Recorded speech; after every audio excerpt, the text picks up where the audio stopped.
a paz de Cristo na sua vida. No Evangelho de Mateus, no capítulo 6, nós encontramos certamente o texto mais conhecido, mais falado e mais amado da comunidade cristã. É a oração do Pai Nosso. E esta oração, ela é recitada nos mais diversos lugares e nas mais diversas ocasiões. Nós encontramos jogadores de futebol se abraçando antes de uma partida e recitando a oração do Pai Nosso.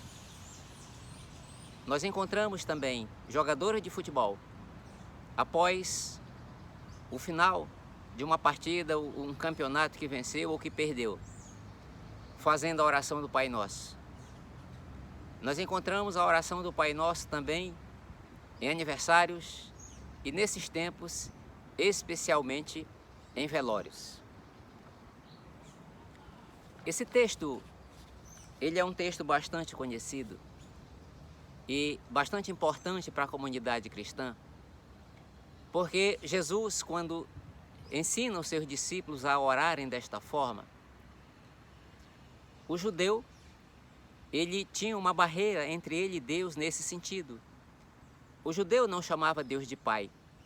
O judeu achava que isso era diminuir Deus, era fazer com que Deus ficasse menor, Deus ficasse pequeno. Então, de certa forma, eles não queriam intimidade com Deus. Eles achavam que chamar Deus de Pai era ter uma intimidade. E certamente que nesse tempo, o tempo também que nós estamos, em que as pessoas, elas citam tanto o Pai Nosso, na realidade, elas também não têm uma intimidade de pai com filho ou de filho com pai em relação a Deus. Li a história de um sacerdote católico que por mais de 20 anos ele ouvia as confissões das pessoas. E foi perguntado o que mais marcava nessa experiência de ouvir as confissões das pessoas. E ele disse que as pessoas o procuravam para fazer as suas confissões porque elas tinham medo de Deus. Elas não queriam contar os seus segredos, os seus pecados, porque eles achavam que Deus poderia dar uma punição maior. Então, eles buscavam o sacerdote para ser o intermediário entre Deus e a pessoa que procurava. Na realidade, nós vivemos um tempo em que os filhos, eles não têm boas lembranças dos seus pais. E muitos filhos, eles lembram do seu pai como um homem violento. Lembram do seu pai principalmente pelo abandono. Nós vivemos um tempo na nossa sociedade em que a maioria das casas, elas são chefiadas por mulheres. Ou é a avó, ou é a mãe que cuida do filho. Então a lembrança do pai nunca foi uma lembrança de carinho, uma lembrança de afeto. O pai nunca é lembrado como protetor. Mas as experiências que as pessoas, muitos têm de seus pais, é de um homem ausente, um homem que ficava violento por pequenas coisas. E essas pessoas, elas têm ódio, algumas têm ódio e outras têm hostilidade pelo seu pai terreno. Então, de certa forma, elas transferem essa experiência negativa para Deus. E muitos acham que Deus é um juiz severo. Deus é um pai que só quer punir, Deus é um homem mal-humorado. Mas na realidade, esse passado sombrio ou essa lembrança de um pai mal-humorado, nada reflete, nada mostra, não é uma caricatura nem de longe do Deus Santo, um Deus amoroso. O Deus que Jesus manda os seus filhos orarem, os seus discípulos a orarem na oração do Pai Nosso. E Jesus, quando ele começa, ele diz assim, no versículo 9, orem assim, Pai Nosso que está no céu. Porque Jesus conhecia o caráter do seu pai. Jesus, ele sabia que o seu pai era um pai amoroso. E Jesus, ele tinha satisfação de falar do seu pai. E que coisa grandiosa quando nós, os pais, nós temos satisfação de falar dos nossos filhos e também nós temos satisfação de falar dos nossos pais. Mas muitas pessoas, ou a maioria das pessoas, elas não possuem uma boa lembrança da sua casa. A casa, ela não é um lugar de tranquilidade, nunca foi um lugar de tranquilidade. E para muitos, enquanto o pai estava ausente, a casa era de um jeito. Mas quando o pai chegava, o ambiente se transformava, o ambiente ficava pesado. Quando Jesus, ele está na última semana em que ele, na sua última semana de vida aqui na terra, e que logo ele seria preso, depois crucificado e morto, ele está dando as instruções para os seus discípulos, e os seus discípulos, muitos já estavam com Jesus há 3 anos. E é evidente que se você sai da sua cidade por 3 anos, você deixou seu emprego, você deixou parte da sua família, você deixou suas relações e você começou uma outra realidade, uma missão para aqueles discípulos. Então Jesus estava dizendo que ia embora e os seus discípulos estavam inseguros. E nas suas cabeças ficavam pensando, o que vai ser de nós agora? Mas Jesus conforta os seus corações e nós encontramos esse texto em João, no Evangelho de João, no capítulo 14, em que Jesus está dando uma palavra segura para os seus discípulos. E Jesus está dizendo para os seus discípulos, não fiquem com medo, não se atemorizem, na casa de meu Pai há muitas moradas. Jesus aqui está dizendo para os seus discípulos, olha, lá é uma casa segura. Para onde eu estou indo, vocês também vão, é que o texto segue. E vocês não tenham medo, ali é um lugar acolhedor. O meu Pai é um homem acolhedor. Na casa do meu Pai há lugar para todos. Na casa do meu Pai você vai se sentir seguro, você vai se sentir amado. Depois de um tempo de vida, o seu melhor amigo, quando você visita de férias, depois de uns tempos você quer voltar para sua casa. E nesses tempos que muitos pais têm sido levados para ficar na casa dos filhos devido à pandemia, e muitos pais estão aflitos para voltar para suas casas. Por quê? Porque a sua casa é o seu lugar.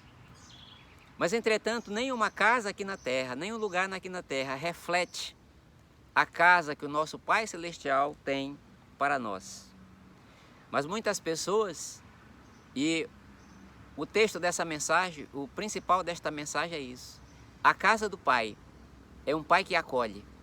A casa do Pai é um Pai amoroso. A casa do Pai é o Pai que gosta de ajudar os fracassados. No Evangelho de Lucas, no capítulo 15, nós encontramos ali 3 parábolas. Jesus conta de uma ovelha perdida, Jesus conta de um filho perdido e Jesus conta de uma moeda perdida. E a parábola do filho perdido, Jesus diz que um homem, ele tinha 2 filhos. E um deles, o mais novo, disse para o pai, olha, eu preciso que o senhor me dê a minha parte. Eu preciso que o senhor me dê o que me é de direito. Então, o pai, com o coração pesado, ele dá para o seu filho a herança que ele achava que tinha direito. Então, aquele filho vai para uma cidade distante, para um local distante, e ali foi viver todas as aventuras que uma juventude pode viver. Ele foi viver de uma forma de esbanjamento, o que ele chamava de felicidade, noites, farras, todas essas coisas, todas as aventuras que o dinheiro podia comprar, que poderia proporcionar. Ali ele fez amigo, ali ele se divertiu, porque enquanto ele estava com o dinheiro, ele era o cara. Ele tinha amigos, ele era importante. E as pessoas valorizavam isso. Só que de repente o dinheiro acabou. E o texto, ele é muito interessante, no versículo 16 diz uma coisa pesada. Ninguém lhe dava nada. Depois que ele perdeu o dinheiro, que ele perdeu a fama, ele deixou de ser aquela pessoa importante. E quando nós pensamos aqui no texto que ninguém lhe dava nada, ninguém quer saber de um fracassado. Ninguém quer saber de quem não tem nada. Não tinha mais nada para oferecer. Assim, ele perdeu os amigos, ele perdeu a influência que ele tinha sobre aquelas pessoas. E ele foi trabalhar cuidando de porcos. Esse texto nós podemos resumir dizendo que aquele rapaz ele chegou no fundo do poço. E de repente ele começa a avaliar a sua vida e chega a uma conclusão. Os empregados do meu pai têm uma vida mais digna do que a minha. O meu pai trata os seus empregados com mais dignidade. Então ele começa a ensaiar o que ele vai dizer para o seu pai. E o sentido aqui é dizer: pai, fracassei, me dê mais uma oportunidade. O escritor Philip Yancey, em um livro maravilhoso que ele escreve, o nome do livro é Maravilhosa Graça, e ele retrata essa história de uma forma bem atual. E essa história é de uma jovem que vivia com a sua família em uma pequena cidade nos Estados Unidos. E de repente aquela jovem achou que a vida ali, ela estava muito monótona. Então ela foge e vai para a grande cidade de Chicago. Porque era ali em Chicago que a felicidade existia. Então aquela jovem, ela chega ali e foi trabalhar com uma senhora. Foi trabalhar na noite, diversões, roupa da moda, amigos, as roupas de grife, dinheiro, todas essas coisas que o trabalho poderia proporcionar. Um certo dia, a dona do local disse para ela: você vai fazer os seus exames. E quando ela fez o exame, o resultado foi que ela estava com HIV. Ela estava com AIDS. Então, aquela dona daquele local chama e diz para ela: você está fora. Você foi avisada de que deveria se prevenir, você foi avisada de que deveria se cuidar. Você está fora, você está descartada. Você vai sair imediatamente deste lugar. Você não poderá levar nem suas roupas para que sirva de exemplo para as outras. Então aquela moça que estava no meio daquela diversão, no meio de amigos, viu-se sem dinheiro, solitária e doente. Ela entrou em crise e passou aquela primeira noite, passou aquela noite em um beco. E ali, entre sonhos e pesadelos, ela lembrou da sua casa. Então, ela olhou na sua bolsa e viu que tinha uma moeda.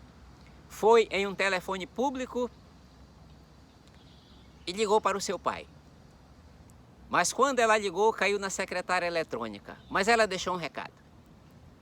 E disse assim: pai, estou indo para o Canadá.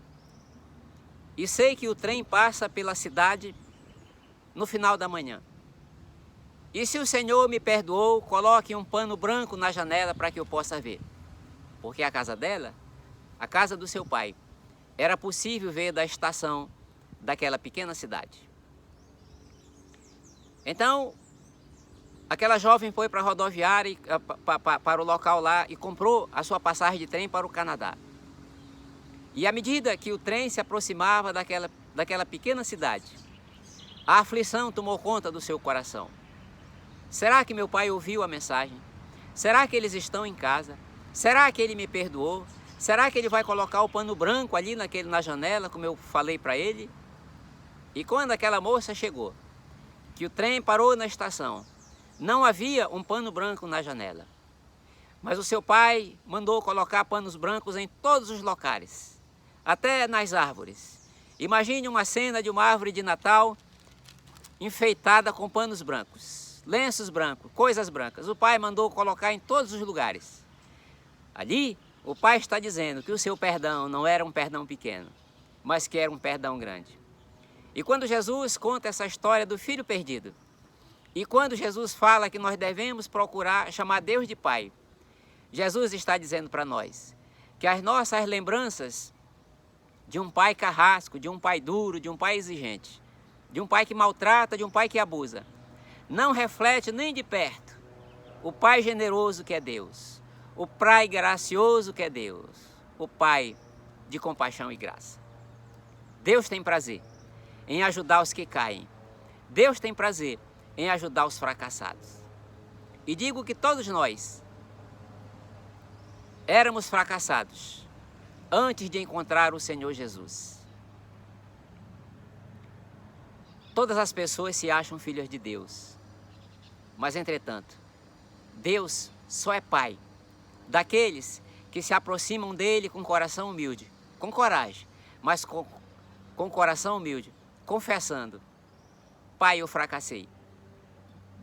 É por isso que no final desta oração Jesus diz que nós devemos pedir perdão. Nós estaremos falando desses assuntos um pouco mais na frente. Mas o principal de hoje, que eu quero que você saiba, é que para Deus não há fracassado. E entretanto, muitos de nós queremos consertar os nossos relacionamentos com os amigos, no relacionamento com o casal, relacionamento com o filho, relacionamento com o pai.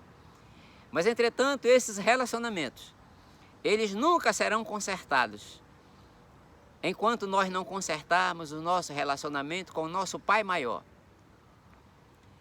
Porque quando nós consertamos o nosso relacionamento com o nosso Pai maior, aí toda a nossa dívida, todos os nossos pecados são perdoados. Aí nós podemos, com o coração liberto pelo Senhor, nós podemos nos aproximar das pessoas, dos nossos relacionamentos e consertar as nossas vidas, consertar os nossos relacionamentos. É por isso que Jesus diz: chamem Deus de Pai. Se aproximem de Deus sem medo, porque Deus é um Pai amoroso, Deus é um Pai gracioso. E Deus tem prazer em nos ajudar. Deus estende a mão para aquele que caiu, porque Deus tem prazer e Deus quer nos ajudar. Que Deus nos abençoe. Por isso, se volte para Deus. Amém.